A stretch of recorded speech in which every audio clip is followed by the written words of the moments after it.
ಕರ್ನಾಟಕ ರಾಜ್ಯದ ಜನತೆಗೆ JDS ಪಕ್ಷದ ವತಿಯಿಂದ ದೀಪಾವಳಿ ಹಬ್ಬದ ಶುಭಾಶಯಗಳನ್ನು ತಿಳಿಸ್ತೇವೆ. ಇವತ್ತು ಬೆಳಗ್ಗೆ ದೇವಸ್ಥಾನದಲ್ಲಿ ಪೂಜಾ ಕಾರ್ಯಕ್ರಮವನ್ನು ಸಲ್ಲಿಸಿ ನಮ್ಮ ಜಿಲ್ಲೆಗಳಲ್ಲಿ ರಾಜ್ಯದಲ್ಲಿ ಒಳ್ಳೆ ಮಳೆ ಬೆಳೆಗಳಾಗಲಿ ಅನ್ನುವಂಥ ಹಾರೈಸಿದ್ದೇವೆ, ಪ್ರಾರ್ಥನೆ ಮಾಡಿದ್ದೇವೆ. ಇವತ್ತು ಇದು ನಮ್ಮ ಹಿರಿಯ ಮುಖಂಡರಾದಂಥ ಆನಂದ್ ರೆಡ್ಡಿಯವರ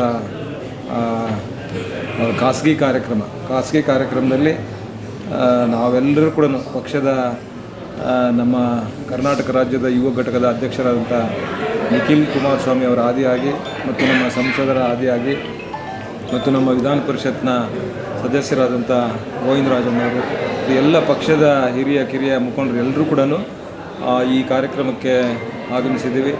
ನಾವು ಬಂದಂಥ ಸಂದರ್ಭದಲ್ಲಿ ಭಾಳ ಅದ್ಧೂರಿಯಾಗಿ ಸ್ವಾಗತವನ್ನು ಮಾಡಿದ್ದಾರೆ ಆನಂದ್ ರೆಡ್ಡಿ ಮತ್ತು ಕುಟುಂಬದವರು.